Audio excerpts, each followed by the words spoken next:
여러분 안녕하십니까. 6월 14일 MBN 토요가이드 시작하겠습니다. 오늘 함께해 주실 분 먼저 소개해드리겠습니다. 홍현익 전 국립외교원장, 손석우 경제평론가 모셨습니다. 어서 오십시오. 안녕하십니까. 예. 자, 이재명 대통령이 오늘 공식 일정을 잡지 않은 채 이제 G7 정상회의 준비를 좀 하고 있습니다. G7 정상회의를 먼저 좀 얘기를 나눠보겠습니다. 강유정 대통령실 대변인 얘기부터 좀 듣겠습니다.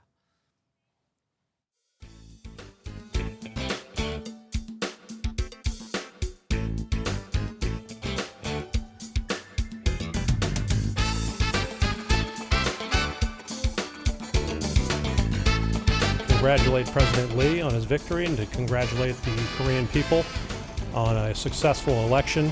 I'm also here to talk about our alliance, which is the linchpin of security in the Indo-Pacific.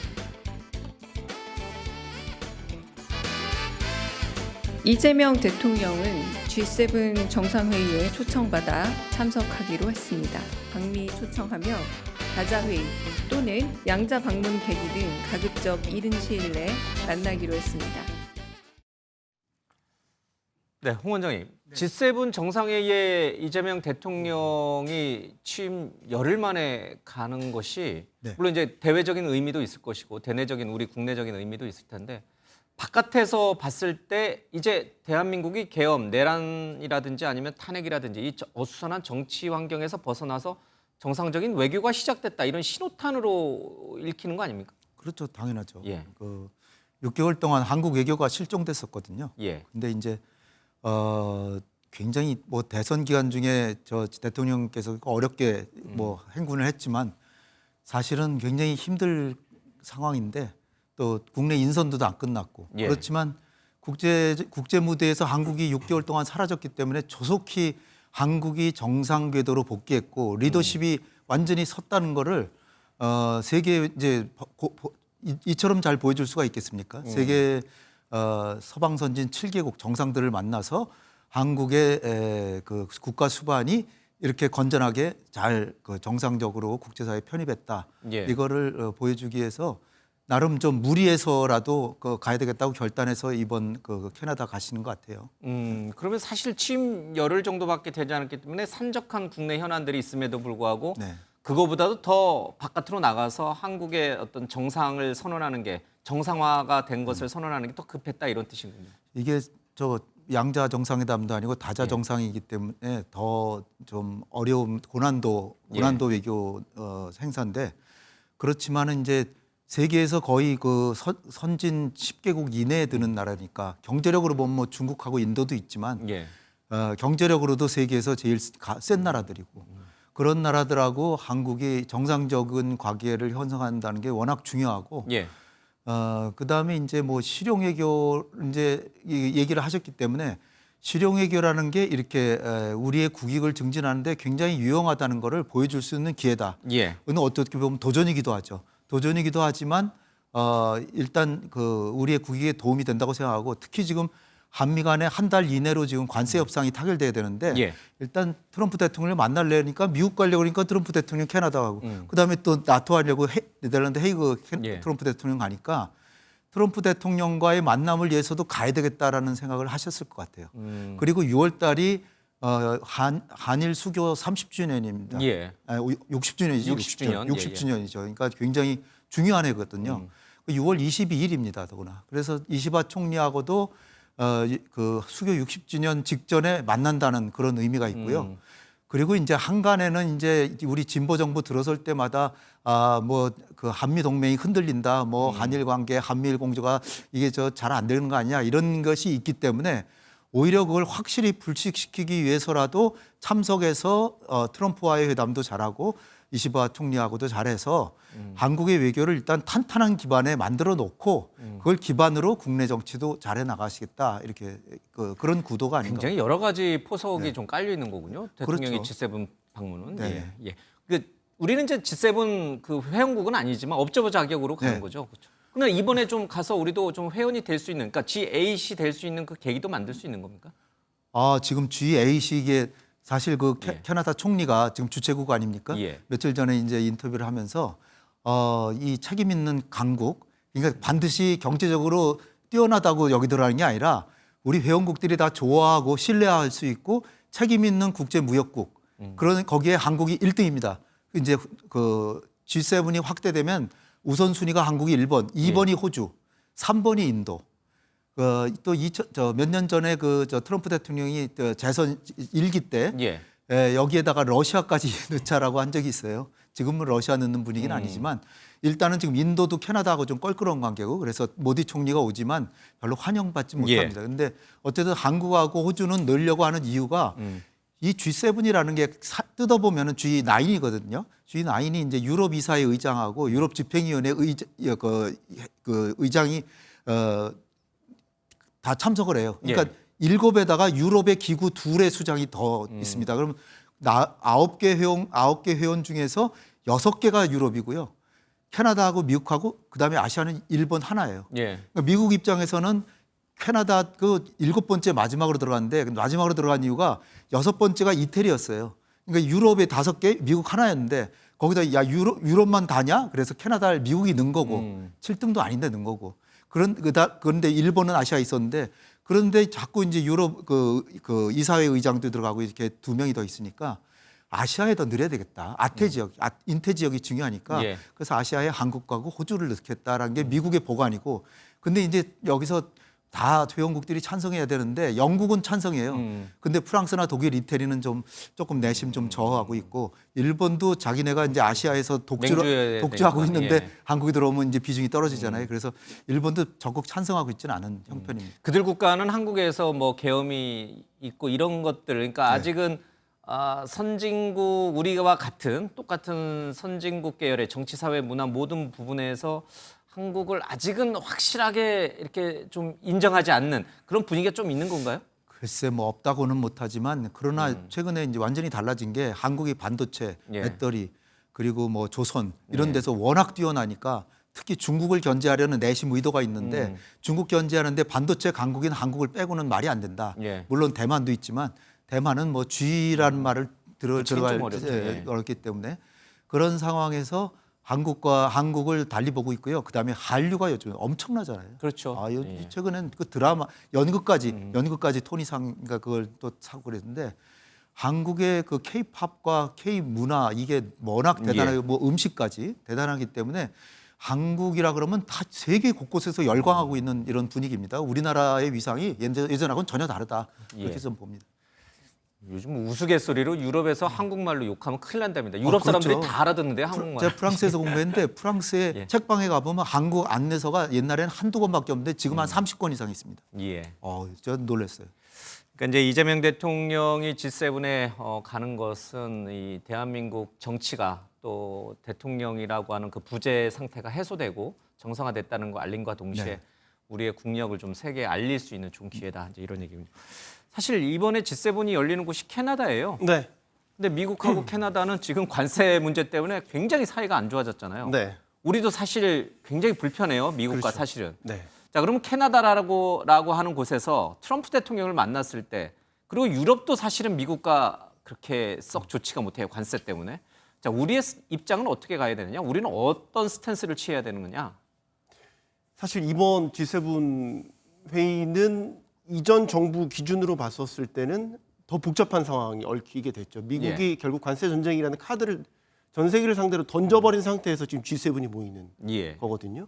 그러니까 이게 공동성명을 어떤 식으로 낼지 모르겠지만 분명히 이 관세 이슈는 다 아픈 손가락일 겁니다.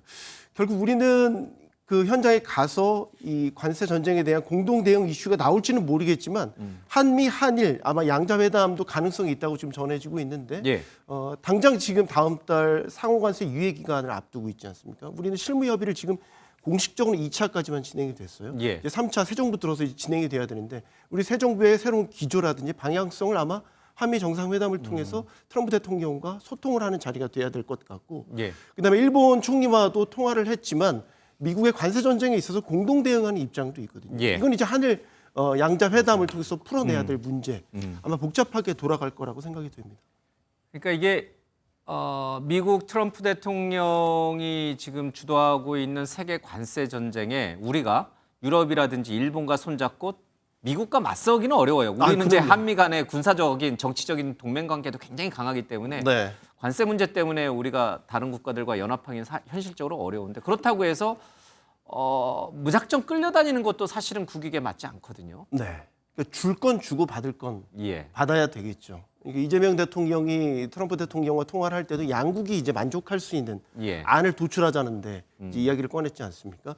지금 트럼프 대통령의 기본적인 안은 다음 달 상호관세 유예가 끝나기 전에 중국을 제외한 15개 국가, 우리나라도 예. 포함이 되겠죠. 이런 국가들과는 대부분 협상을 가시적인 성과를 내고 싶어 합니다. 내부적인 이슈도 있으니까요.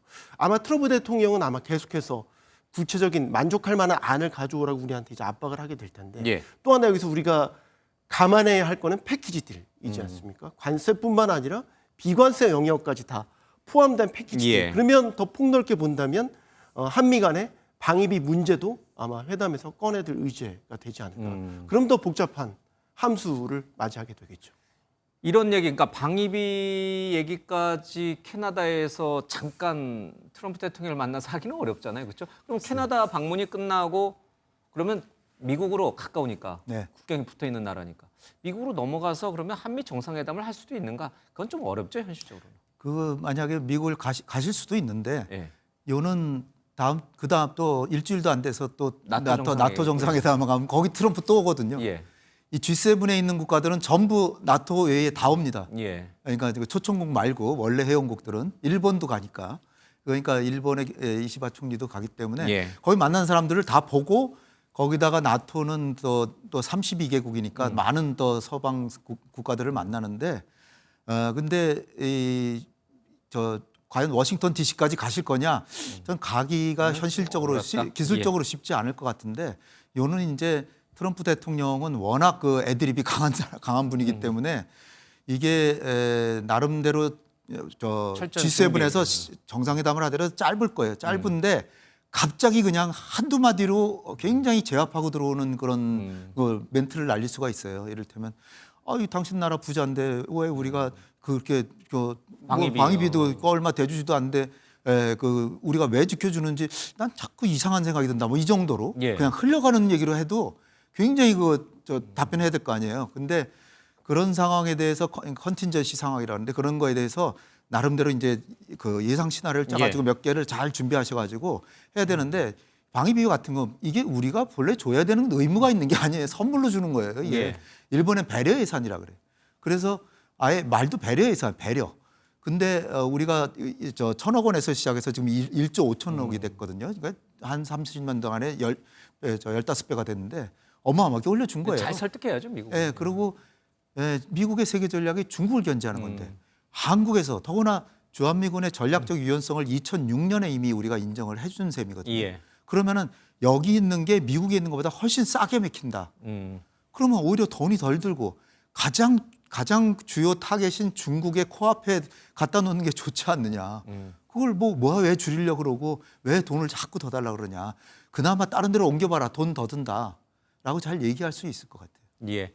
그러니까요. 갑자기 만나게 되는 트럼프 대통령이 툭툭 던지는 말에 잘 대비를 하기 위해서 여러 가지 시나리오 예상 예. 질문을 예상해서 오늘 이재명 대통령이 모든 일정을 이제 잡지 않고 G7 이제 준비를 좀 하고 있습니다.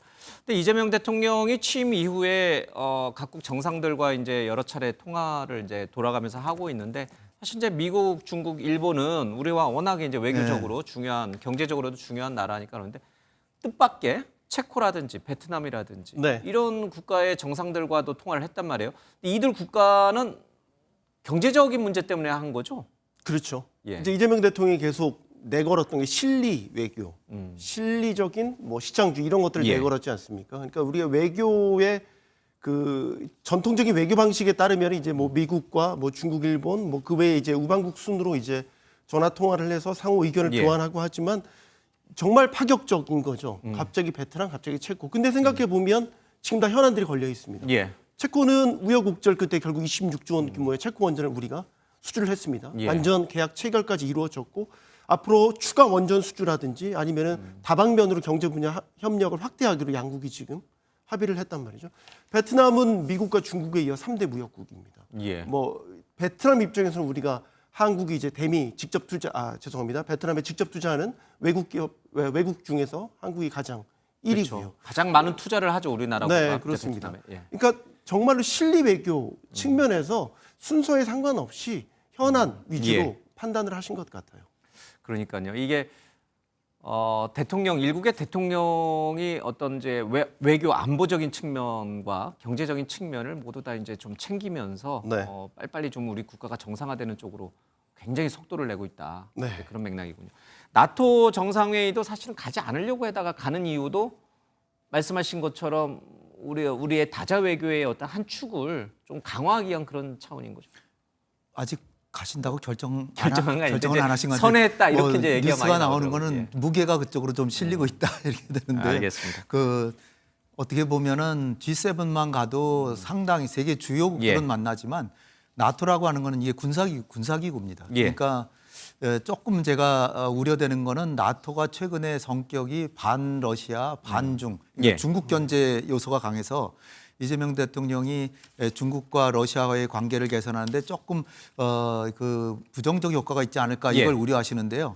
근데 이 트럼프가 등장을 해서 트럼프가 나토와의 유대를 좀 약화시키고 있거든요. 예. 근데 바이든은 나토를 이용해 가지고 러시아하고 적대적으로 만들고 그다음에 중국 견제에 이용했지만 트럼프는 그게 아니라 방위비 분담 예. 이런 걸 오히려 우리가 나토에 가면은 약간 우려해야 되는 게 나토 회원국들 GDP 5% 국방비 올려라. 한국도 더 올려라. 이런 압박이 이제 약간 저 걱정되는 거고 그렇지만은 우리가 얻는 게 상당한 게 기술 협력이라든지 원전 그다음에 방산 예. 어마어마하게 유럽에 지금 많이 하고 있잖아요. 그리고 이 저 한간에 전 세계에서 이 진보 정부 들어왔을 때 혹시 그 서방과의 유대가 좀 약해지는 거 아니냐 하는데 완전히 쐐기를 박는 거죠. 나토에 가신다는 거는. 윤석열 대통령이 3번을 연속 갔기 때문에 만약에 이번에 안 가신다면 뭐 결정을 지켜봐야 되지만 이 대통령이 안 간다면 그거는 이게 눈에 띄는 결석이다. 이렇게 되는 예. 거예요. 3번을 연속 갔기 때문에. 그러니까 좀 무리해서라도 가려고 하는 이유가 거기 있지 않을까. 또 트럼프하고 통화했을 때 혹시 트럼프가 나토에서 또 봤으면 좋겠다라고 얘기한 게 아닐까 그런 생각도 좀 듭니다. 예. 근데 윤석열 대통령 당시 이제 나토 회의 참석했다가 폴란드 거쳐서 이제 우크라이나 예. 행을 전격적으로 결정했지 않습니까? 근데 이제 그때 여러 의미들이 담겨 있었지만 경제적으로 보면 그때 러시아가 반발을 해서 한국 기업이라든지 이제 여러 경제 조치들을 취했단 말이죠. 그러니까 경제적인 측면에서 보면 나토의 참석이 러시아의 반발을 또 불필요한 반발을 또 일으키지 않을까 이런 생각은 또 하게 되는 거죠. 그 당시에 결정적인 게 윤석열 대통령이 그 우크라이나 키예프를 방문 안 했으면 좋았을 텐데 거길 또 일부러 가가지고 또 이렇게 말로 예. 또 한 게 뭐 사즉생 생즉사 뭐 이런 얘기를 해서 마침 동맹 같은 그런 인상을 줘서 러시아에서는 난리가 났었어요. 예. 그러니까 제가 러시아 전문가인데 러시아에서는 푸틴이나 러시아에서는 한국하고 계속 잘 지내려고 계속 노력을 하는데 예. 물론 비우혹이긴 하지만 비우혹 중엔 가장 우호국이라고 그러면서 잘하려고 그러는데 한국이 그렇게까지 하냐? 그렇다면 우리도 어쩔 수 없다 그래서 적대시하게 되고 그런 측면이 예. 있었습니다. 자, 이재명 대통령은 이제 실용주의를 굉장히 강조를 하는데 외교에서도 그런 이제 실용적인 측면을 좀 잘 부각시켜야 될 것 같아요. 우리가 네. 경제적으로 또 외교적으로 실리를 얻을 수 있는 측면을 좀 찾아가야 될 것 같습니다. 바깥에서 외교적으로도 그렇지만 이제 국내적으로도 뭐 사실은 이제 북한 남북 관계도 네. 좀 변화가 좀 보이는 것 같습니다. 남측 양쪽 모두 남북 양측 모두가 이제 대북 방송, 대남 방송을 이제 중단하기로 했는데 잠깐 합참의 얘기를 듣고 가겠습니다. 현재 정치되고 있는 지역은 없습니다. 그러나 어제 야간 밤늦은 시간에 정지가 되었고 서해 지역에서는 야간 심야 이렇게 들리고 동부 지역에서는 뭐 오후에 이게 들린 적도 있고 그래서 지금 오늘에는 들린 적이 없다는 말씀을 드리는 거고요. 네, 이재명 대통령이 이제 전격적으로 이제 굉장히 휴전선 인근까지 있는 이제 군부대까지 방문을 하고 그 지역에 있는 마을 주민들도 만나서 이제 이런저런 얘기들 듣고 왔습니다.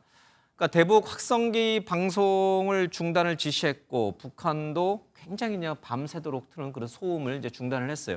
그러니까 남북 관계가 확연히 바뀌었다는 느낌을 좀 받게 됩니다. 이재명 정부의 그 실용주의가 가장 두드러진 게 대북 정책이 될 거예요. 예. 제가 볼 때는 왜냐하면은 윤석열 정부가 너무나 강경일변도 정책을 했기 때문에 예. 어떻게 보면은 남북 간의 평화가 북한보다 우리에게 훨씬 더 소중한데 그거를 평화의 가치를 높이 평가를 안 하고 평화를 막 그 희생시켜가면서도 예. 적대적으로 막 했거든요. 그러니까 이를테면 첫 번째가 전단살포인데 지금 전단살포 하는 거를 그 헌재에서도 위헌 판결이 났는데 위헌 판결 난 이유가 전단살포한 사람을 처벌하는 게 과도하다라고 해서 위헌이었던 예. 거예요. 그걸 막아야 된다고 얘기를 하면서 그 정부는 그 휴전선 인근에 있는 주민들을 보호하기 위해서 막아라.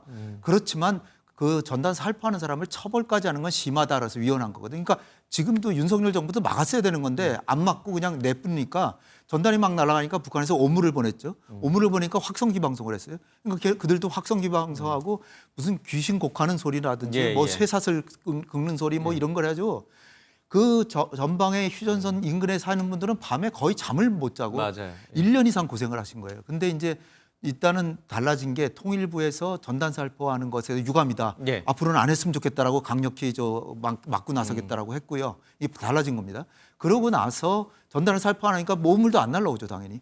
그 다음에 이제 그 확성기 방송을 우리가 중단하니까 몇 시간 뒤에부터는 북한도 방송을 예. 안 하더라는 거예요.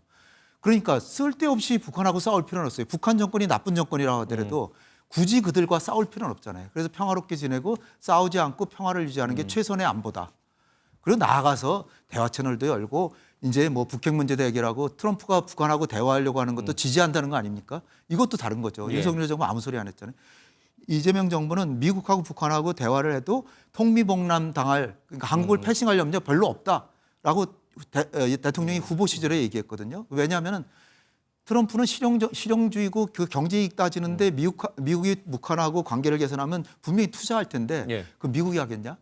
한국을 시키지. 예. 그러니까 한국을 패싱할 염려가 별로 없다. 그래서 자신감을 보이고 있습니다. 그러니까 북한이 이런 걸 다 듣고 있기 때문에 나름대로 한국과도 관계 개선을 조금 고려해 봐야 되겠다는 쪽으로 점진적으로 예. 조금씩 움직이지 않을까 저는 기대합니다. 그러니까요. 이 북한에 대해서 우리가 강경 기조를 유지하고 있는데 만약 미국이 북한 김정은하고 트럼프하고 갑자기 화해 모드로 그러니까요. 바뀌면 우리는 그냥 붕 떠버리는 상황이 되는데 이제 그런 건 좀 막을 수가 있다. 분위기도. 알겠습니다. 이런 점들은 실용주의적이라고 하는 그 이재명 대통령의 어떤 장기가 국내 문제에서 대북 문제에서도 그대로 그러면서도 나타나고 있다. 국가 안보는 한 치의 예. 빈틈없이 해야 되겠죠. 그게 우선입니다. 예. 국가 안보를 하면서 그건 기본이고 그 다음에 이제 실용적으로 대북 정책을 해요. 알겠습니다. 이렇게 이제 외교적으로 또 국내적으로 여러 가지 실용주의적인 어떤 노선들이 이제 확인이 되고 있습니다만 이제 우리 둘러싼 국내외적인 환경이 녹록치가 않습니다. 지금 당장 이스라엘이 이란을 폭격을 하고 이란 역시 미사일 수백 발을 날리면서 중동의 위기감이 최고조에 달했습니다. 유가가 뛰고 금값이 뛰고 있습니다. 이거 큰일이 났는데 잠깐 영상 먼저 보겠습니다.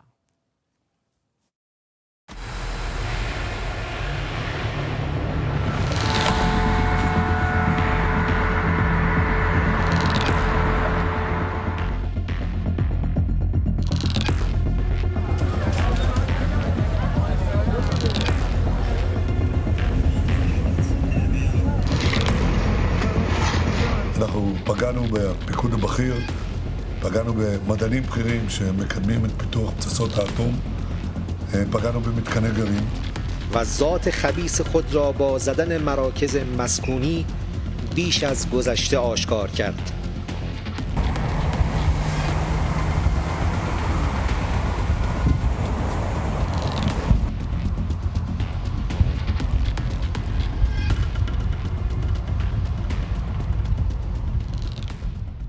원장님, G7 정상회의를 앞두고 이제 이렇게 중동에서 가장 강대국이라고 할 수 있는 이스라엘과 이란이 이제 결국 군사적으로 또 충돌을 했습니다. 근데 경제적인 문제는 제가 잠시 뒤에 여쭤보겠습니다만은 일단 이 이스라엘이 이란을 때린 이유가 뭘까? 역시 또 네. 트럼프가 있는 겁니까 뒤에? 트럼프가 하라고 그런 건 전혀 아니고요. 예. 트럼프는 이란과의 핵 협상을 지지해서 했고 근데 시한을 줬어요. 60일을 줬는데 예. 60일이 이제 끝나는 날이었습니다.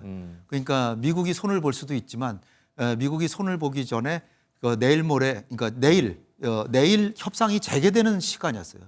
그러니까 이스라엘이 그걸 때린 거는 굉장히 그 의외에 기대하지 않은 순간에 때린 겁니다. 협상이 더 진행될 줄 알았으니까. 내일 예. 협상이 진행되는데 어저께 때렸으니까. 특히 네타냐후 총리는 자기 이제 휴가 간다 그렇게 해서 이렇게 거짓말까지 하고 그러니까 연막 전술을 핀 거죠. 그리고 이제 공습을 했는데 200대의 전투기 가서 핵시설을 공격을 했는데 두 가지 사실이 숨어 있습니다. 여기 숨어 있는 게 뭐냐? 첫 번째는 이제 첫 번째는 숨겨 있지 않군요. 내일 핵 협상 이란하고 미국하고 협상이 시작되는데 이스라엘은 그 협상하지 마라. 협상하면은 결국은 이란한테 속아서 핵 프로그램을 용인하게 될 것이다. 그러니까 거기에 굉장히 협상이 회의적이에요. 협상을 방해하려고 하는 게 마음이 첫 번째. 두 번째는 유엔에서 프랑스하고 사우디아라비아가 팔레스타인 문제를 논의하게 됩니다. 며칠 뒤에. 근데 거기서 논의되는 게 뭐냐? 이스라엘 너 두 개의 국가 뭐 이런 해가지고선 팔레스타인을 국가로 인정해라. 그래서 그들에게 자치권을 줘라. 안 주잖아요. 안 주니까 프랑스하고 사우디가 이제는 그렇다면은 팔레스타인을 유엔에 가입시키겠다. 그러니까 이스라엘에서는 무슨 소리냐 그 테러 집단을 무슨 유엔 회원국이냐. 그래서 그거를 회방하기 위해서 이 시점을 택한 게 아니냐. 그리고 트럼프한테 얘기를 했는데 트럼프가 말렸겠죠. 말렸지만 우린 그래도 하겠다. 그러니까 말린 거 맞습니까? 말렸을 것 같긴 해요. 하지 말라고? 네, 트럼프는 전쟁을 좋아하는 사람은 아닙니다. 그래서 미국은 세계에서 좀 빼고 막 자꾸 그러잖아요. 근데 말렸을 거라고 보지만 네타냐후가 워낙 강하게 하니까 그래 그렇다면 그걸 거꾸로 역이용하겠다. 그래가지고 이란한테도 나는 사전에 알고 있었지만 너가 내가 60일 줬는데 기회를 놓치지 않았냐. 지금은 60일 다시 주겠다. 지금 그러고 있습니다. 예. 어쨌든 간에 트럼프 대통령은 이스라엘의 공격을 알고 있었고 미리 알고 있었고 또 이란이 미사일을 이스라엘에 날렸을 때 이제 그것을 방어하는 요격하는 그거에 대해서 미국이 군사적으로 상당히 좀 도움을 줬고 지원하고. 예, 진짜 말린 것인지 아니면 유도한 것인지는 잘 모르겠습니다. 문제는 우리에게 미치는 영향이에요. 그렇죠? 네. 당장 유가가 뛰고 금값이 뛰고 있습니다. 이것이 우리에게 도움이 될 것인가? 글쎄요.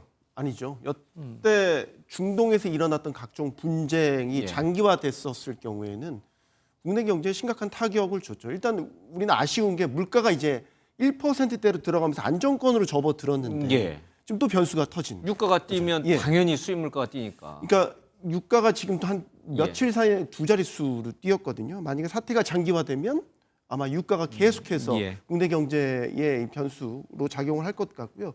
더 직접적인 거는 이제 이거는 시나리오상에 뭐 예상하기 싫지만 이란이 또 호르무즈 해협을 가지고 또 위협을 할 가능성도 분명히 있죠. 그럼 우리의 수출선 같은 것들이 다 돌아가야 되기 때문에 기업들의 물류 경쟁력 같은 것들이 다 약화될 수 있고 장기화될 건 이제 계속 그런 거죠. 스태그플레이션 같은 거. 그러니까 경기는 어려운데 물가만 계속해서 올라가는. 스태그플레이션 같은 것들이 나타나게 되면 지금 어떻게 보면 0%대 성장률로 떨어져 있는데 아마 경기 침체라는 이야기가 나올 정도로 끝이 모를 경제 압박을 받게 되지 않을까 생각이 됩니다. 그러니까요. 이게 참 국내외 여건이 너무 어렵습니다. 그렇죠? 이런 상황에서 이 중동에서 위기감이 이렇게 커지니까 좀 안타깝습니다.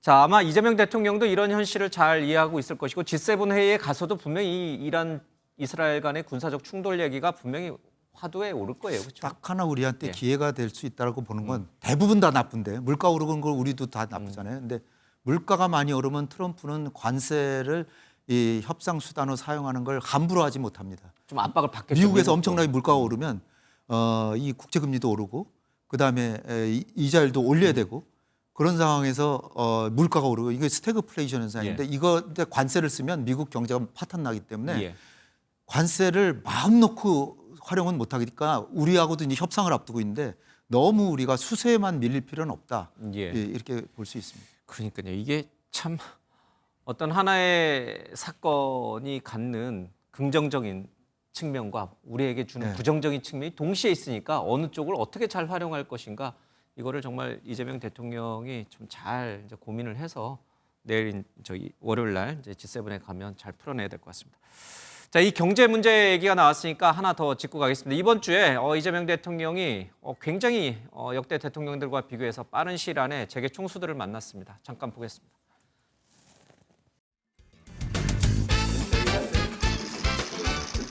공정한 경제 생태계를 구성하는 것도 꽤 중요한 일인 것 같아요. 이제 과거처럼 부당 경쟁, 특혜, 착취 뭐 이런 방식으로는 더 이상 지속 성장이 불가능하다. 여러분들 역시 이제 정부가 우리 기업에 뭘 해줄 수 있을까 뭐 이런 거에 관심이 많으실 텐데 저희는 국가 경제에 도움되는 거라면 최선을 다할 생각이에요. 취임 초기에 많이 바쁘신 와중에도 먼저 경제계의 목소리를 직접 청취해 주시는 자리를 마련해 주신 것에 대해서 이재명 대통령님께 감사 말씀드립니다. 이번 경제 위기도 대통령님의 리더십을 중심으로 민관이 힘을 합친다면 반드시 극복할 수 있다고 생각합니다. 대통령 되시고 나서 제가 선생님 자서전 읽어봤습니다. 아, 그러셨어요?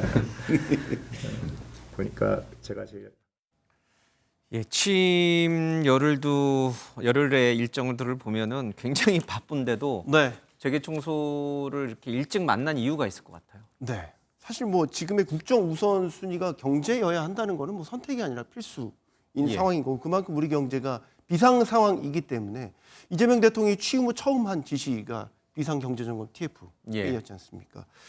그런 관점에서 경제 활성화, 경제 살리기에 있어서 기업의 도움을 적극적으로 받아야 되고 지지와 성원을 받아야 되는 입장이기 때문에 역대 어느 정부보다도 빨리 이런 경제계와 만남을 가진 거는 뭐 당연하다 이렇게 생각되고 또 하나 또 계속 실용이라는 얘기를 하는데 실용적 시장주의에 입각을 해보면 이재명 대통령의 경제계의 만남은 너무나 당연한 것 아닌가라는 생각이 들어요. 만약에 이걸 가치 중심으로 놨다면 노동계의 지지를 받은 대통령이라면 사실 노동계 현장을 먼저 갈 수도 있었겠죠. 예. 근데 우선순위가 바뀌었지 않습니까? 그거는 지금의 경제 상황에 있어서 기업의 도움을 절실히 필요로 한다라는 걸 그대로 보여주는 거고 저는 이재명 대통령이 이제 경제계 만난 그 자리에서 이제 인사말에서 크게 보면 세 가지 어젠다를 꺼냈단 말이죠. 경제 핵심은 기업이다. 이제 기업 적극적으로 도와주겠다. 원래 진보 정부 그러면은 노동 쪽에 친노동적인 성향이 있지 않냐 이렇게 사람들이 많이 생각하는데 네. 이재명 대통령이 경제 핵심은 기업이다. 기업이다라고 이야기를 했죠. 두 번째 꺼낸 화두가 공정경제 이야기를 했죠. 근데 저는 제일 귀에 들어왔던 건 세 번째 화두 규제에 대한 부분이요. 규제 합리화에 있어서 이재명 정부가 좀 열심히 노력을 하려고 하겠다. 근데 왜 그 귀에 들어왔냐면 이재명 대통령이 다년간의 지자체장을 겪으면서 행정적인 부분에 대한 아주 디테일한 프로세스를 잘 알고 있는 사람이고 그동안 또 역대 보여왔던 여러 그 정책 추진 과정에서 행정적인 소모적인 그 낭비 이런 것들을 최소화해서 성과를 내는 데 좀 주력을 했거든요. 그런 차원에서 사실 매 정부마다 규제 개혁을 다 외쳤지만 성과는 별로 없었는데 이재명 정부에선 특히 이제 행정적인 절차에 대한 부분을 잘 알고 있는 이재명 정부 하에서 규제 합리화에 대한 좀 좋은 성과, 기업들이 정말로 듣고 싶어하는 이야기를 한 게 아닌가라는 생각이 들었어요.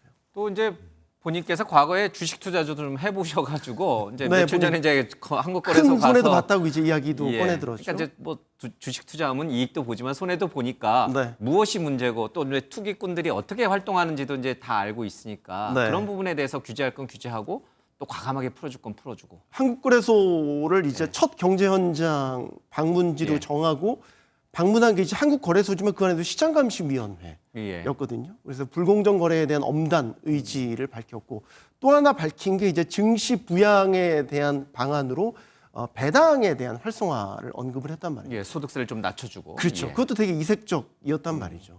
그러니까 어쨌든 이재명 대통령은 증시 부양에 대한 의지를 지금 적극적으로 보이고 있고 이런 것들에 대한 정책을 그냥 방향성만 제시하는 게 아니라 속도감 있게 추진하겠다라고 계속해서 이야기를 하고 있지 않습니까? 그러니까요. 지켜볼 부분입니다.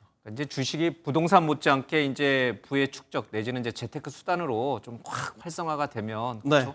근데 이게 우연일치인지 모르겠습니다만은 G20 국가들 가운데 코스피 수익률이 가장 높아요. 이제 최근 이제 한 달 정도를 보면 이게 우연일치인지 모르겠지만 이재명 정부에 대한 기대감 플러스 뭐 외국인 투자자들의 이제 투자 확대 뭐 이런 부분일 텐데 이거를 뭐 이재명 대통령의 공이다, 뭐 덕분이다 이렇게 생각할 필요는 없잖아요. 물론 이제 이재명 효과, 이재명 정부에 대한 정책 기대감도 작용을 했지만 사실 역대 거의 모든 정부에서 새 정부가 출범을 하면 기대감이 있으니까 주식시장에 대한 기대감이 반영이 되곤 했습니다. 알겠습니다. G7 정상회의를 앞두고 재벌 총수들을 만나서 허심탄회하게 쓴소리조차도 다 해라, 내가 다 듣겠다.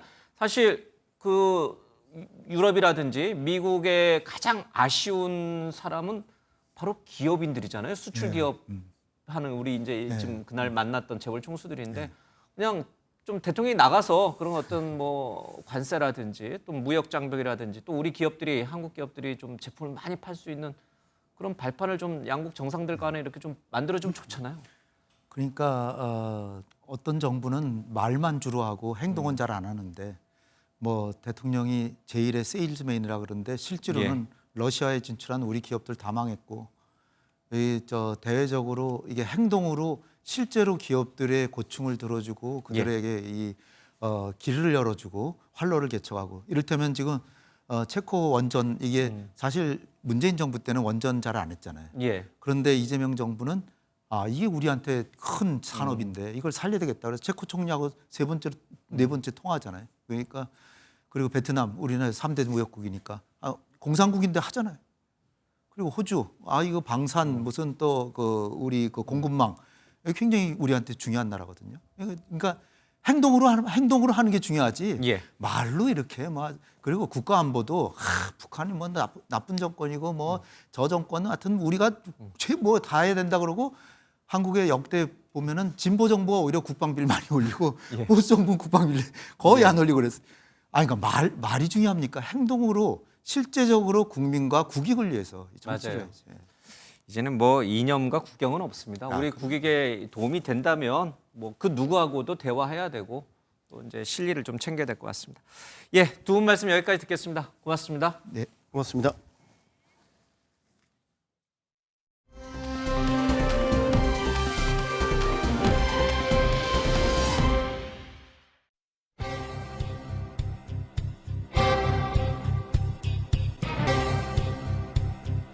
인력 배치부터 업무 성과에 대한 보상 체계 이런 것도 좀 근본적으로 바꿨으면 싶은 생각이 좀. 우수관 관리 잘 안 하는 건 눈에 띄면 징계하죠. 돈이 없어서 관리 못한다는 자치단체는 지금 빨리 신고하라고 하세요. 그래야 나중에 돈 없어서 못했다는 소리 못하죠.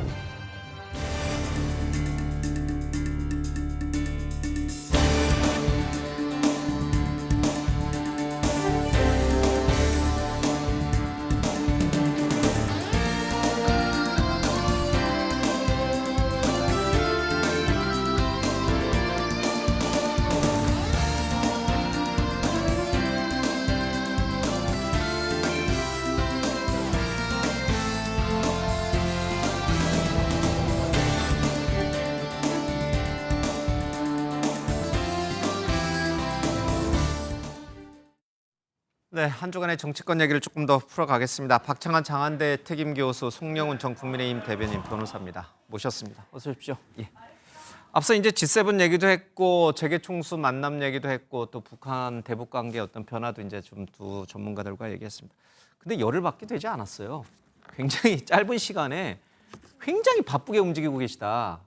그래서 이제 어떤 분은 그런 얘기를 하더라고요. 출근 안 하는 대통령을 보다가 퇴근을 안 하는 대통령을 보는 것 같다. 이제 물론 이제 민주당의 의원 얘기긴 합니다만 실제 열흘이 굉장히 숨가쁘게 지나갔어요. 진짜 많은 일들을 하시고 많은 발표를 하는 것 같아요. 네, 뭐 인수위가 없이 임기를 바로 시작하다 보니까 굉장히 이제 그 사이에 국정 공백을 국민들에게 보여주기 싫고 또 뭔가 본인이 직접 챙겨야 될 게 너무 많습니다. 그러다 보니 비서실 인사로 시작을 해서 열흘 동안 숨가쁘게 지내온 것 같아요. 근데 이제는 열흘을 돌이켜 보면 앞서 대담에도 나왔지만 경제 관련 행보가 단연 많습니다. 제1호 명령도 비상경제 TF. 그동안의 계엄과 내란 사태 속에서 어느 정도 좀 방치되어 온 측면이 있었는데 그런 뭐 물가를 비롯한 경제 상황에 대한 점검이 있었고 또 주식시장 방문, 또 경제인들과의 뭐 만남 그리고 지역 상권 뭐 회복을 위한 어떤 만남 이런 거 보면 경제 관련 행보가 굉장히 많은데 지난 대선에서 보여준 국민들의 안정과 성장에 대한 기대치 그 기대치에 맞추기 위해서 굉장히 노력하고 있다. 그래서 그런 점들은 굉장히 호평을 받는 것 같아요. 뭐 뿐만 아니라 이제 대북 방송을 중단을 했는데 또 북한이 또 그만큼 호응을 해주니까 접경 지역의 국민들은 이제 발 뻗고 잠을 잘 수 있는 거 아닙니까? 그런 것도 굉장히 눈에 띄는 변화였고. 그래서 그런지 모르지만 이제 한 여론조사를 보면은 이제 갤럽 여론조사를 보면은 대통령이 잘할 것다라고 하는 기대감이 이제 70%를 이제 차지하고 있어요. 이제 본인이 득표했던 49%보다는 좀 높은 그런 기대감이 반영이 되는데 사실은 좀 역대 대통령들 취임 초기와 비교하면 조금 낮은 부분도 좀 있긴 하지만 70% 정도면은 이게 완전히 양극화된 상황에서 대선을 치르고 대통령이 된 이재명 대통령 입장에서 보면 좀 높은 편이 아닌가요?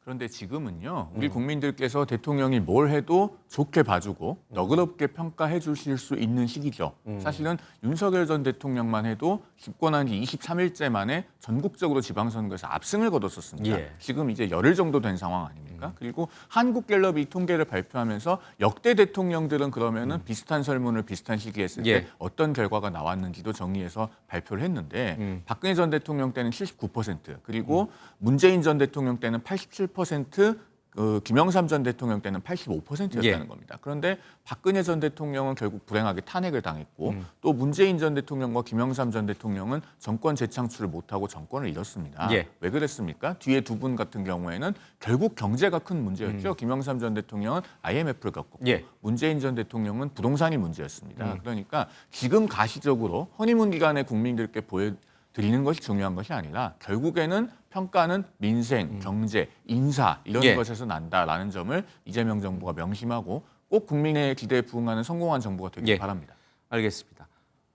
앞서 이제 이재명 대통령이 취임 열흘 동안 굉장히 많은 일을 또 잘했다라고 하는 이제 긍정적인 얘기했으니까 우리 저 송영훈 대변인에게 좀 까칠하게 먼저 뭐가 좀 부족한 것 같아요? 열흘 지켜봤더니. 일단은 지금 그 대북 확성 방송 중단을 했는데요. 물론 대한민국이 대북 확성기 방송을 할 것인지 말 것인지 우리가 주체적으로 결정할 문제입니다. 그런데 북한으로부터 아무것도 약속을 받은 게 없지 않습니까? 이 대북 확성기 방송은 왜 시작을 했냐면은 북한이 남측으로 계속 오물풍선을 보내왔기 때문에 그 대응 조치로 작년 6월 9일에 재개했던 겁니다. 예, 예. 즉 원래 이 대북 확성 방송과 맞바꿔야 될 것은 대남 소음 방송이 아니고 오물풍선 중단을 위한 명확한 조치예요. 지금은 안 내려오잖아요. 오늘. 지금은 안 내려오지만 언제든지 내려올 수 다시 있다. 내려올 수 있죠. 그리고 북한은 이미 그동안에 판문점 합의도 판문점 선언도 지키지 않았고 9.19 군사 합의도 지키지 않았습니다.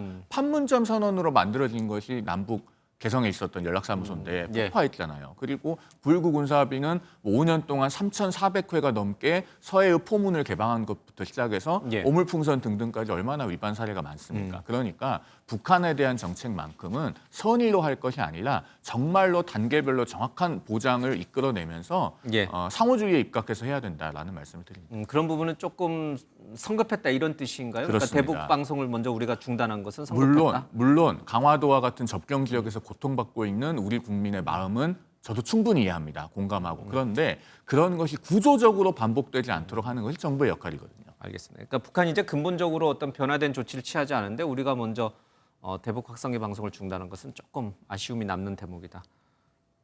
반론하시겠어요? 뭐 반론이랄 것도 없는데 대북 정책도 결국은 경제 정책으로 지금 이재명 대통령은 접근하고 있다고 봐요. 우리가 이재명 대통령이 당선되는 과정에서 민생의 안정과 그리고 국민의 행복 그리고 무엇보다 경제적인 성장을 갖다가 공약을 예. 했습니다. 자, 그런데 경제 성장을 위해서 미국과 협상도 해야 되고 지금 해야 될 일이 굉장히 많은데 북한에서 뭐 오물풍선 쏘고 내려보내고 또 뭐 대북 방송에서 이재명 정부 또는 뭐 미국에 대한 뭐 굉장히 뭐 정말 그 악의적인 예. 그런 이야기 나오고 또 서해 소위 분쟁 지역에 뭐 예를 들어 방사포라도 쏘고 예. 이러면 우리 경제 회생할래? 회생할 수가 없어요. 예. 좀 그런 점에서 북한에서 먼저 확약을 받고 뭐 푸느냐 마느냐 저는 그거보다 더 중요한 것은 우리가 경제 성장할 시간을 좀 그 소위 말해서 북한이 코리아 리스크 이 안보 리스크를 갖다가 할 기회를 주면 안 된다. 그런 차원에서 선제적인 조치였고 물론 뭐 보수 측에서 봤을 때는 예. 아쉬운 측면이 있겠지만 효율성 측면 그리고 무엇보다도 우리가 지금 대통령이 또 외국을 나가야 되지 않습니까? 예. 나가서 통상 외교도 하고 안보 외교도 해야 되는데 그랬을 때 문제가 발생할 수 있는 그런 여지를 시그널을 북한에게 우리 잠깐 좀 시간 좀 줘. 예. 이런 시그널을 보낸 거고 북한이 또 거기에 호응한 거기 때문에 저는 뭐 경제적인 측면에서도 안보적인 측면에서도 긍정적 평가를 국민들이 할 거라고 믿습니다. 알겠습니다. 남북 관계가 이제 이재명 정부에서 어떻게 변화가 되는지 지켜보면은 이번에 우리가 먼저 대북 확성기 중단 조치를 취한 것이 뭐 잘한 것이냐 못한 것이냐 또 이제 사후적으로 아마 평가될 수 있는 부분이 있는 것 같습니다. 잘했다는 거 외에 좀 뭔가 아쉬움이 있다라고 하는 부분, 그러니까 열흘밖에 안 됐으니까 우리가 이제 평가를 너무 이제 단정적으로 할 필요는 없습니다만은 그 대목 중에 또 하나는 이제 인사 문제를 얘기하지 않을 수 없습니다. 오광수 민정수석이 이제 처음 낙마를 했거든요. 그런데 이제 많은 분들이 이래요. 급하게 출범한 정부이긴 하나 민정수석이라고 하는 그 중요성, 자리의 중요성을 생각해 보면 좀 더 꼼꼼하게 검증을 했어야 되는 거 아닌가. 그것도 이제 친구에게 뭐 집을 차명으로 맡기고, 그렇죠? 그 같은 날 또 아파트를 또 새로 사고, 이런 것들이 과연 왜 사전에 검증이 안 됐을까, 걸러지지 않았을까 하는 그런 부분이 있단 말이에요. 이거는 어떻게 봐야 됩니까? 인수위 기관이 없기 때문에 검증에 어려움이 있지 않았냐라고 여권에서는 주장을 하는데요. 이번 주 경향신문 보도를 보면은 오광수 전 민정수석의 배우자 불법 부동산 명의신탁, 본인이 검증 과정에서 말했기 때문에 인지했다는 것 아닙니까? 예. 그런데도 임명을 했다는 보도가 있었습니다. 그렇다면은 국민 눈높이와 현저히 벗어나는 매우 느슨한 아니한 검증 기준을 갖고 있다. 예. 이렇게밖에 말씀드릴 수 없는 거예요. 그리고 이번 주 수요일에 대통령실에서 뭐라고 이야기했습니까? 오광수 전 민정수석의 배우자 불법 명의신탁 의혹 말고 또 불법 차명 대출이 불거졌죠. 그 상황에서 본인이 안타까움을 충분히 표하고 있다고 본다. 이렇게 예. 해서 대충 넘어가려고 하는 듯한 시도를 국민들께서 다 보셨습니다. 오광수 전 민정수석은 사퇴했다고 합니다만 계속 그런 느슨하고 아니한 검증 기준을 가져간다면 이재명 정권은 극초반부터 오광수 정권이 될 수밖에 없을 겁니다. 오늘도 점점 광범위하게 불거져가는 인사 논란을 수습하기에 급급한 정권이 되는 거예요. 예. 이미 지금 김민석 총리 후보자, 이한주 국정자문위원장, 위성락 안보실장 등등에서 인사 의혹이 들불처럼 번지고 있습니다.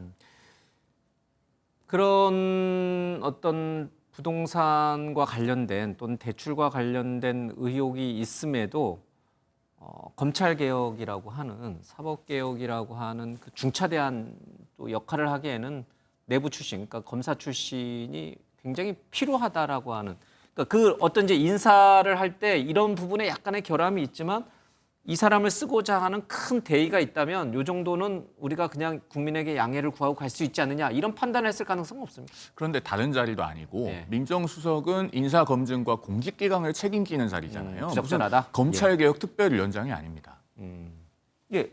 네, 뭐 저는 뭐 인사 문제는 어느 정권이든 인사 문제의 중요성은 뭐 말로 표현할 수가 없을 정도입니다. 지난 윤석열 정부가 임기 시작 80여일 만에 20%대로 지지율이 떨어진 두 가지 이유 중에 하나가 인사 문제였어요.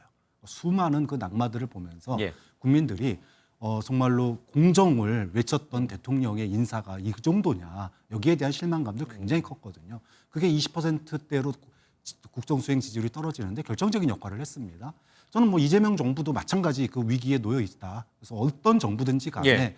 인사에서 국민들의 눈높이를 맞추지 못할 경우에 굉장히 어려움에 빠질 수 있는 그런 위험성이 있는 거고요. 그런 측면에서 오광수 수석의 낙마 사태는 이재명 정부에게 뜨거 이런 어떤 경고성 그런 어떤 입의 사건 예. 아니었냐 이런 평가를 하고 싶고요. 대통령이 전격적으로 수용한 건 그러면 결과적으로는 잘했다 이런 뜻이군요. 뭐 그럴 수밖에 없습니다. 아마 이재명 대통령이 아쉬운 점이 있을 거예요. 말씀하신 것처럼 역대 정부, 지난 문재인 정부도 그렇고 검찰 개혁에 실패를 했거든요. 이재명 정부도 검찰 개혁을 공약으로 내건 정부입니다. 그런데 제도와 시스템으로 그 소위 검찰 개혁을 하는 거에는 한계가 있다는 게 이름이 드러났잖아요. 예. 그럼 결국은 이름이 바뀌고 조직이 바뀌어도 안에 있는 사람은 같습니다. 그럼 그들과 긴밀한 소통을 통해서 그들이 공감할 수 있는 예. 그런 개혁으로 이끌어내야 되는데 그러기 위해서 검사 출신의 오광수 수석의 역할이 있었거든요. 근데 그거를 갖다가 누군가를 대체제를 하기에는 지금 마땅한 인사를 갖다가 찾기 어려운 면도 있는 거예요. 그런 점에서 이재명 대통령으로서는 굉장히 아쉬운 대목이다. 알겠습니다. 그렇기 때문에 앞으로 인사할 때 꼭 필요한 인물이면 저는 문제점이 있다면은 과감하게 국민들에게 양해를 구할 필요가 있다고 봐요. 알겠습니다. 뭐 강제적인 인사, 강행보다는 양해를 구할 건 구하고 또 국민 눈높이에 맞추되 못하는 부분에 대해서는 솔직하게 예. 이야기하는 자세도 필요하다고 봅니다. 근데 이게 오광수 민정수석의 첫 낙마가 그러면 여기서 그칠 것이냐, 아니면 이제 앞서 우리 송영훈 대변인이 얘기한 것처럼 계속 다른 데까지 들불처럼 번져나간다고 했는데 그렇게 번질지 모르겠습니다만 번져나갈 것이냐 하는 점인데, 지금 이제 김민석 국무총리 후보자의 얘기도 좀 나오고 있고 이완주 지금 국정기획위원장의 얘기도 나옵니다. 물론 이제 두 분들이 다 소명을 하고 있고 김민석 총리 후보자는 내일 상세하게 밝히겠다고도 하고 있고 이제 이걸 돌파할 수 있을지 아니면 제2, 제3의 오강수 사례가 될지는 이제 모르겠습니다만은 이 지금 경고음이 들어오고 있는 건가요? 취임 열흘 만에 경고음이 들어오고 있는 거예요? 아니면 야당이 너무 침소봉대해서 무리하게 이렇게 자꾸 의혹 제기를 하고 있는 겁니다. 저는 야당의 비판, 쓴소리 필요하다고 봐요. 그 야당의 비판과 쓴소리 없으면 여당이 국회도 의석도 다수인데 어떠한 그 소위 뭐랄까요 견제감이나 또는 정신 똑바로 차리고 해야지 이런 생각이 들겠습니까? 거기에 그렇다고 해서 야당이 휘둘려 갈 필요도 없지만 저는 아까도 얘기했지만 모든 인사가 국민들의 눈높이에 맞추는 게 한계가 있다라는 게 이미 여러 번의 정부의 인사에서 드러났어요. 예. 문재인 정부도 7대 인사 검증 기준을 얘기했지만 거기에 맞춰서 제대로 인사했냐? 그러면은 사실은 높은 학점을 받기에는 굉장히 아쉬운 대목이 있었기 때문에 그래서 제가 아까 이재명 정부의 인사가 국민 눈높이에 다소 부족할 수 있다. 그런 측면에서 일을 하기 위해서 이런 부족한 점이 있고 이 부분에 대해서 국민들 앞에 정말 죄송하지만 정말로 경제 성장과 안정을 위해서는 꼭 필요한 인물이니 국민들이 좀 양해를 해달라. 이런 솔직한 자세도 좀 필요하다고 보는 거죠. 저는 김민석 후보자가 이재명 정부에서 가장 먼저 발표한 인선 아닙니까? 첫 단추부터 잘못 꿰었다고 생각합니다. 김민석 후보자가 2번의 불법 정치자금 수수를 포함해서 전과 사범 아닙니까? 그러니까 대번에 그럼 대통령도 전과 사범인데 국무총리도 전과 사범이냐 이런 이야기가 나온단 말이에요. 그 정도로 불법 정치자금 전과가 있으면은 적어도 내각을 통할하는 국무총리로는 안 쓰는 게 맞습니다. 그런데 지명을 했다가 지금 또 다른 불법 정치자금 의혹이 나온 것 아니겠습니까? 그 4천만 원을 단순히 안 갚았다고 늦게 갚았다고 이야기하는 게 아니에요. 그 4천만 원을 빌려줬다고 일컬어지는 강모 씨는 2010년에 대법원 유죄 판결이 확정된 사건에서 불법 정치자금을 준 인물 중에 한 명 아닙니까? 또 김민석 후보자가 2008년에는 그 강모 씨 소유 오피스텔에 본인의 주민등록을 두기도 했고요. 또 2014년에 이른바 마포민주당이라고 불리는 원외민주당을 만들 때 함께 당을 만들어서 그 강모 씨가 민주당 대표를 했던 인물입니다. 굉장히 정치적으로 끈끈한 사이인데 돈을 빌려서 또 7년 동안 갚은 적도 없다. 그러면 당연히 불법 정치자금 의혹이 불거질 수밖에 없지 않겠습니까? 그런 점에서 매우 느슨한 인사 기준을 갖고 있는 것이고 그래서 제가 앞서도 이러다가 오광수 정권 된다라는 이야기를 하는 겁니다. 근데 국민들이 기억력이 그렇게 나쁘진 않아요. 3년 전에 계속된 낙마 사태가 났을 때 그 당시 여권 인사들, 국민의힘 인사들이 뭐라고 그랬었냐면은 참 국민 눈높이에 맞는 인사하기 정말 힘들다. 일 못할 정도로 힘들다고 그랬거든요.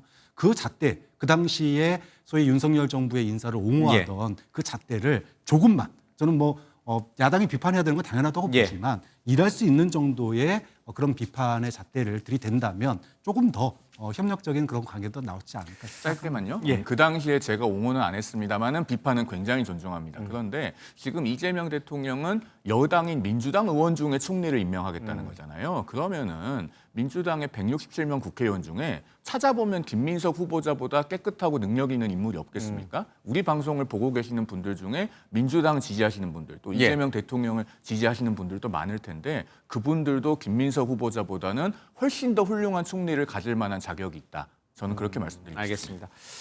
국민 추천제를 비롯해서 다양한 방식으로 새 정부에서 일할 사람들을 찾고 있는데 그게 이제 국민 눈높이에 어느 정도 부합이 될지 이재명 정부로서는 이제 큰 숙제를 안고 이제 출발을 하게 되는 것 같습니다. 김민석 총리 후보자에게는 내일 또 소명을 직접 자세하게 한다고 하니까 좀 추세를 좀 보도록 하겠습니다. 이재명 대통령이 경제 민생 살리기에 집중하고 있으면은 당 쪽에서는 이제 3대 특검, 내란 극복이라든지 이제 이런 얘기들을 강도 높게 좀 추진하고 있습니다. 물론 이제 이재명 대통령이 대법관 증언 문제라든지 몇 가지는 이제 좀 속도 조절을 요구하고 있긴 합니다만은 특검 문제, 3대 특검 문제만큼은 이제 굉장히 빠른 속도로 지금 추진이 되고 있는 것 같습니다. 관련된 얘기를 영상을 좀 보고 제가 좀 문제점이 있는 것인지 꼭 해야 되는 것인지 좀 의견을 듣겠습니다. 제가 맡게 된 사건이 사회적으로 논란이 많이 된 것으로 알고 있습니다. 그런 만큼 객관적으로 사건을 바라봐야 되지 않을까 싶습니다. 그건 제가 평가할 일은 아닌 것 같고요. 이 사건에 이제 억울한 죽음이 있잖아요. 그 부분에 대해서 명백하게 실체적 진실을 규명하겠습니다. 그 대통령께서 이제 G7 갔다 오셔갖고 할 줄 알았는데 어저께 갑자기 추천되자마자 밤에 해서 좀 약간 당황스러운데 외압이나 이런 거에 상관없이 진실을 명백히 밝히도록 하겠습니다. 이를 시정하도록 함으로써 방법을 보야 국회의 기본적인 요구입니다. 업무현황 보고에 앞서 서울고등검찰청과 산하청 간부들을 소개해 올리겠습니다. 서울고등검찰청 검사장을 비롯한 각 지검 검찰 수사에 대해서 정치 보복이라는 용어는 자체에 없는 걸로 알고 있습니다. 고발장이 접수되면은 수사에 단서가 있으면 수사를 지금 우리 윤석열 중앙지검장이나 조은석 서울 고검장 이하 현재의 검찰도 또 현재의 그 살아있는 권력의 외압이나 또는 어떤 정치적 간섭에 굴복해갖고 저희들이 잘못하면 국민이 용서하지 않는다는 생각으로 예, 내란 특검 또 김건희 특검, 최혜병 특검 지금 취임 초기부터 굉장히 당을 중심으로 강경하게 추진이 됐고 대통령이 바로 또 임명을 했단 말이에요. 그러니까 이 부분은 굉장히 속도를 내겠다 이런 대통령의 의지가 분명히 읽힙니다. 근데 지금 경제 민생 살리기와 이게 두 개 같이 병행이 가능하겠느냐 아니면 이제 특검이 출발하게 되면은 굉장히 이슈가 다 글로 또 시선이 그쪽으로 쏠리면 경제 민생 살리기가 좀 묻히는 게 아니냐 이런 우려도 있고요. 정말 여건으로서는 불가피했다 이렇게 보시는 건가요? 그러니까 국민의힘이 이렇게 쌓아놓지 말고 작년 재작년에 이거 다 풀고 갔었어야 되는 거예요. 그 당시에 얼마나 많은 국민들이 김건희 특검, 그다음에 최상병 특검, 당시에 당 대표 또 비대위원장이었던 한동훈 비대위원장도 당시에 이거 필요하다라고 얘기하지 않았습니까? 그 당시에 만약에 여당이 전향적인 자세를 했다라면 이렇게 밀려가지고 한꺼번에 3개의 특검이 진행되는 일은 없었을 거다. 결국 민주당에게 책임을 떠넘길 문제가 아니라 윤석열 정부에서 쌓였던 그런 폐해들을 당시에 여당이 소위 말해서 대통령 심기 경호에 바빠서 결국 외면하던 게 지금 이 3개의 특검이 동시에 진행되는 불행한 일로 나타나고 있는 거 아니냐 이 얘기를 할 수밖에 없습니다. 이 새 특검이 이렇게 빠르게 진행된 거는 전적으로 국민의힘이 자업자득이다 이런 뜻이죠. 그렇죠. 이미 작년 재작년에 풀고 갔어야 될 문제가 지금까지 쌓여 있는 거예요. 최혜병과 김건희 여사 특검을 막으려다가 계엄이 났다, 일어난 거다. 이렇게 그래서 계엄 특검까지 하나 더 플러스가 된 거다. 이렇게 이제 민주당 쪽에 있는 인사들은 많이 얘기를 하거든요. 그러니까 윤석열 정부 때 그냥 김건희 특검과 최혜병 특검 문제를 수용을 했더라면 결국은 결과적으로 보면 계엄도 없었을 것이고 이런 조기 대선도 없었을 것이다. 정권을 잃는 일도 없었을 것이다. 이런 야권의 주장은 공감을 하세요? 일부 새겨들을 만한 지적이 있다고 생각합니다. 아, 그래요? 왜냐하면 저 같은 사람만 해도 김건희 여사에 대한 1차 특검법, 도이치모터스 특검법이 처음 발의됐을 때 2023년 12월이네요. 방송에 나와서 이건 상설특검 도입해서 해결하는 방법을 검토해야 된다고 공개적으로 말씀드렸습니다. 벌써 1년 6개월 됐네요. 그리고 뭐 한동훈 전 대표 같은 경우도 해병대원 특검법은 대법원장 추천으로 해서 발의하는 걸 검토해보겠다. 이렇게 얘기하지 않았습니까? 그래서 그런 것들이 여권에서 주체적으로 실행이 됐더라면은 이렇게까지 타격이 크진 않았을 겁니다. 자, 그럼에도 불구하고 왜 특검 수사 인력의 과잉에 대해서 계속 지적하는지 좀 말씀드리면요. 검사 120명? 그렇습니다. 예를 들어서 지금 해병대원 특검법 같은 경우에 그동안에 공수처에서 1년 반 이상 수사를 했습니다. 아마 거의 막바지에 왔을 거고 특검에 본격적으로 들어가면 한 2달이면 결론 날 거예요. 그런데 수사 기간이 최대 140일이지 않습니까? 그러면은 그 파견 검사들이 와서 남는 기간 동안에 뭐 하겠습니까? 관련 인지 사건을 수사할 수 있도록 되어 있는데 그것으로 가지를 뻗어 나가면서 별건 수사로 확장해 나가면은 그런 것이 바로 정치 보복이 되는 거거든요. 그런데 특검이 이렇게 과잉하게 작동을 하면 결국 그 수사 결과에 대해서 모든 국민들이 널리 납득하고 수용하고 받아들이게 되는 것이 어려워집니다. 정치 보복이라는 색채가 끼는 순간 그 결과에 대해서 수용하지 못하는 국민들이 계시기 때문에 특검의 본래적인 목적을 달성하려면은 이렇게 과잉한 인력이 동원돼서는 안 된다고 이야기를 하는 것이죠. 알겠습니다. 최혜병 특검은 뭐 사실 그렇게 복잡하지 않아서 빨리 결론이 날 것이다 이제 이렇게 얘기를 좀 하고 있고 내란 특검은 지금 이제 법원에서 재판도 진행 중이고요. 김건희 특검 관련해서는 이제 뭐 저희 MBN이 보도를 단독으로 하긴 했습니다만 김건희 여사가 소환 조사에 응할 수도 있다 이런 얘기들이 흘러나옵니다. 이 부분도 좀 속전속결로 끝날 수 있나요? 그렇게 되면? 뭐 특검이 부르면은 안 나갈 수가 없지 않겠습니까? 저는 이 부분도 특검 이전에 다른 수사기관에서 출석을 요구하거나 했을 때 자진 출석해서 정리하는 것이 바람직했다고 봅니다. 그것이 그 본인에게도 피의자로서의 권리 보장 측면에서 더 바람직했을 거예요. 예. 왜 그렇게 되었는지는 본인이나 본인의 변호인만 알겠지만 어쨌든 다소 때늦은 이야기가 된 것 같고 이 지점에서 사실 국민의힘이 뭘 해야 되는지 내부 사람으로서 좀 고언을 드리고 넘어가겠습니다. 지금 윤 전 대통령이 경찰의 소환에 2번 불응을 했는데 이것에 대해서도 당에서 논평이나 입장을 통해서 자진 출석을 강력하게 촉구해야 됩니다. 그래야지 국민들께서 윤 전 대통령 부부와 단호하게 절연했구나라는 걸 확인하시게 될 거예요. 이런 게 없으면은 점점 더 개혁과 변화의 과정이 고통스러울 수밖에 없습니다. 예. 자연스럽게 국민의힘 얘기로 넘어갈 수밖에 없네요. 지금 국민의힘은 지금 송영훈 변호사가 얘기하는 것처럼 김용태 비대위원장이 얘기했던 5대 개혁안에 그게 이제 들어가 있단 말이에요. 이제 그 윤석열와의 어떤 절연이라든지. 근데 이게 수용이 안 된단 말이에요. 권성동 원내대표가 사퇴하긴 했습니다만은 이 지금 과거에 윤석열 정부에 풀었어야 될 숙제를 풀지 못해서 이렇게 왔고 정권까지 내줬는데도 아직 그 목소리가 주류 목소리가 안 된단 말이에요. 어떻게 풀어가야 되는 겁니까? 국민의힘 내부의 사정을 국민들은 어떻게 보느냐가 좀 중요하다고 예. 봐요. 앞서서도 김민석 국무총리 내정자에 대해서 지금 여권의 주요 의원들이 맹비난을 쏟아내고 있습니다. 자, 봐라. 문재인 정부, 이재명 정부의 인사가 요 모양 요 꼴이다. 그런데 국민들이 맞아. 박수 칠까요? 박수 치지 않는 이유는 간단합니다. 김민석 후보자나 앞으로 있는 후보자들이 문제가 없어서가 아니에요. 그 얘기는 뭐냐 하면 소위 말해서 반 이재명 앞에서 반 이재명 얘기는 굉장히 잘하십니다. 그리고 그 앞에서는 우리는 어떤 대우도 깨지면 안 돼. 그렇기 때문에 아무것도 안 합니다. 예. 지난 3년 동안 아무것도 안 했어요. 계엄이 터져도 아무것도 안 하고 탄핵이 돼도 아무것도 안 하고 대선에 져도 아무것도 안 합니다. 예. 결국은 본인들이 무엇을 잘못했는지에 대해서 정말로 알고는 있는데 외면하고 있는 게 지금 국민의힘이다. 그런 점에서 이런 외면이 저는 권성동 원내대표가 퇴임 기자회견 할 때 그 외면이 아주 그게 달했다고 봐요. 결국 앞으로 국민의힘의 주류는 바뀔 가능성이 저는 없어 보인다. 그렇기 때문에 당 안팎에서 바뀌지 않는 당을 도대체 어떻게 할 것인지에 대해서 심도 깊은 논의를 안에 계신 분이든 밖에 계신 분이든 좀 해봐야 되는 거 아니냐라는 의견을 드릴 수밖에 없습니다. 얼마나 상황이 심각한지 그 김용태 비대위원장과 권성동 사퇴한 권성동 전 원내대표 얘기를 좀 듣고 반론을 좀 듣겠습니다. 우리 당 후보가 확정될 때까지 계속해서 단일화 여론이 죽지 않은 거예요. 오히려 단일화 여론이 더 커져간 겁니다. 그리고 많은 의원들이나 당원들이 단일화를 해야 승리 가능성이 조금이라도 높아진다라고 계속해서 요구를 했기 때문에 결국은 그런 단일화 절차에 돌입할 수밖에 없었다는, 부득이하게 돌입할 수밖에 없었다는 말씀을 드립니다.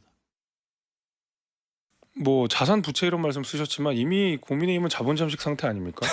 이미 자본 잠식 상태에 빠진 국민의힘을 어떻게든 다시 되살려내는 노력이 지금 필요한 거지.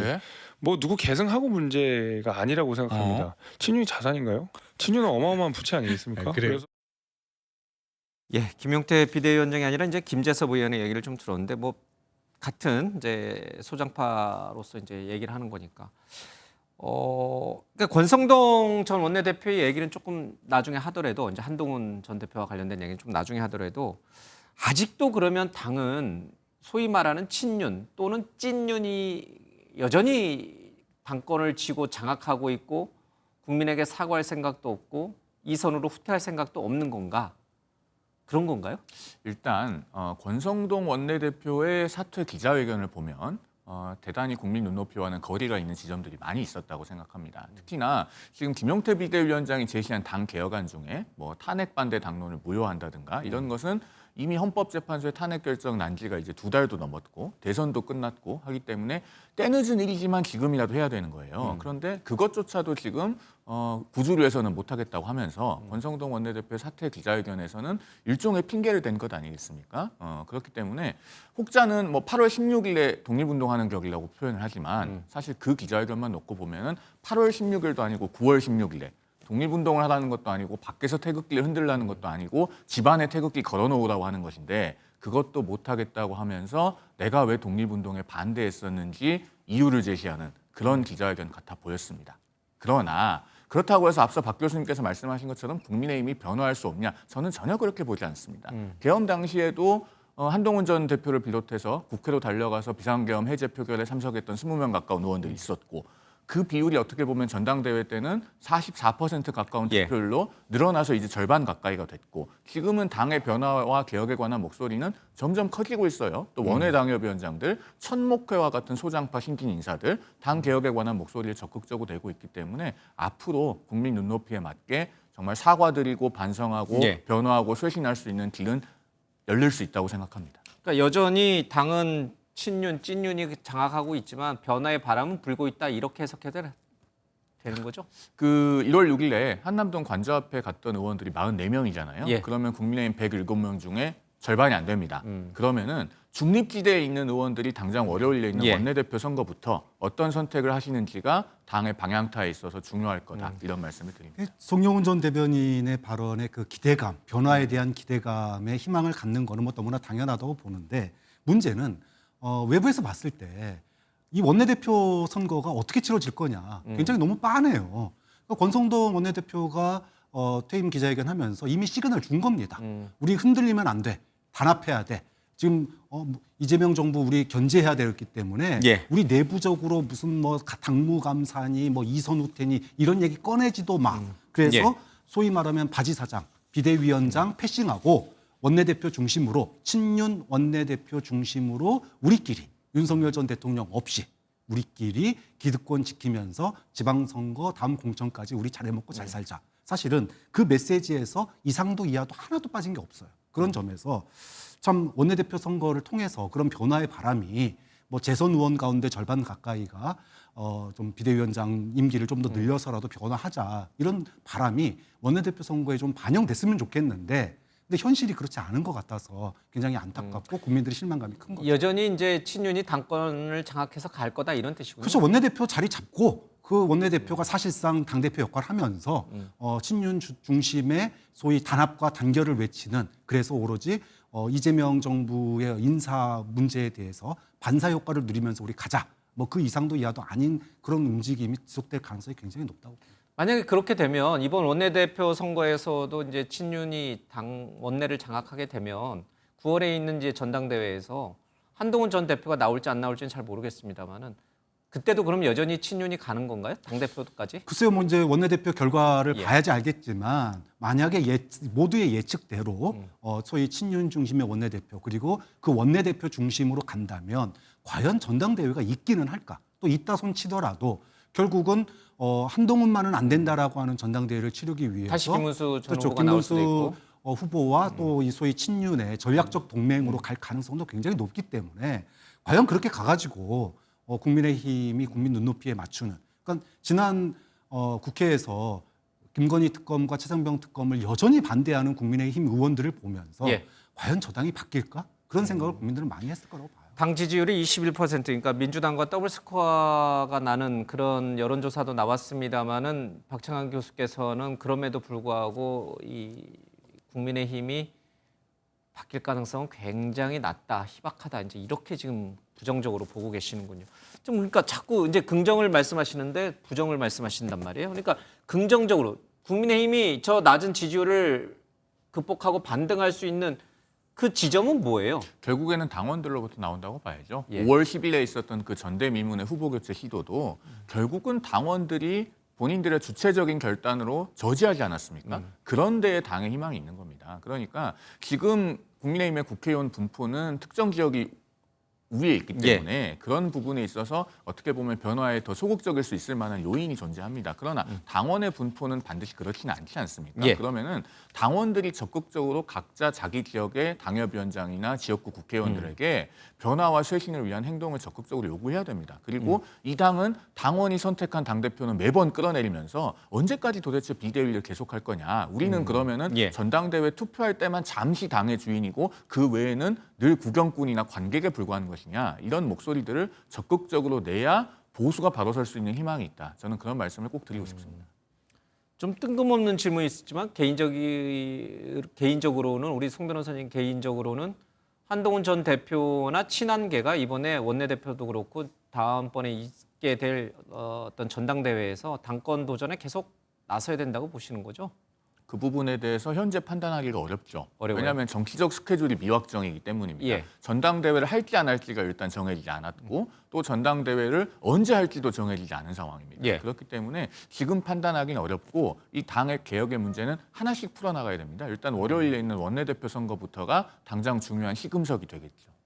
그러면 홍준표 전 대표가 돌아와서 정당 해산을 시켜버리고 보수의 새로운 신당을 만드는 거는 어떻게? 정당은 해산되지 않아요. 왜냐하면 우리 헌법재판소가 통진당 해산 판례에 보면은 정당의 목적을 파악하는 데 있어서 당 대표나 당직자의 언행 그리고 당의 이념이나 정당 정책에 영향을 받은 당원들의 행위가 당의 목적을 파악하는 데 도움이 된다고 판시하고 있어요. 국민의힘은 비상계엄 당일에 당시 당대표가 앞장서서 계엄 반대 메시지를 내고 국회로 달려가서 함께 계엄을 막은 의원들이 있습니다. 또 앞서도 말씀드렸지만 당원들이 주체적으로 그 정당 민주주의에 반하는 후보 교체 시도를 막아냈어요. 정당 해산은 홍준표 전 시장 같은 분의 개인적인 희망사항일 뿐 그게 이루어질 수는 없다고 생각합니다. 홍카콜라도 좀 다시 열심히 하시겠다고 하는데 그럼 정치적 영향력을 회복하기는 어렵습니까? 사실은 뭐 아무리 바깥에서 바뀌어야 된다 그러지만 안에서 호응하는 사람이 없으면은 절대로 안 된다고 봐요. 국민의힘이 지금까지 버텨올 수 있던 힘도 그 어떠한 위기가 찾아와도 우리는 단결해야 된다. 그거 하나잖아요. 소위 말하면 영남이라고 하는 큰 덩어리의 지지를 받는 의석수가 있기 때문에 위기감이 별로 없는 거예요. 저는 지금 영남 자민련으로 간다 그러지만 실제로 그 영남 자민련의 숫자가 100입니다. 그렇기 때문에 이거를 갖다가 아무리 밖에서 흔들어도 그 내부적으로 호응하는 세력이 많이 나오지 않은 그런 구조적인 문제가 있다고 보거든요. 그런 점에서 사실은 이번 대선 패배를 기점으로 해서 보수가 혁신할 수 있는 기회를 맞이했는데 또 이 기회마저 놓치게 된다면 굉장히 보수 정당의 어떤 그 소위 견제나 또는 존재감 이거 자체가 지방선거 때까지 계속 지지부진할 가능성이 좀 높다 그렇게 봅니다. 알겠습니다. 건강한 야당이 있어야 또 여당도 정권도 정신을 차리고 열심히 잘할 텐데 그런 부분들이 좀 아쉬운 대목이 있군요. 알겠습니다. 오늘 토요 와이드는 여기서 정리하겠습니다. 고맙습니다.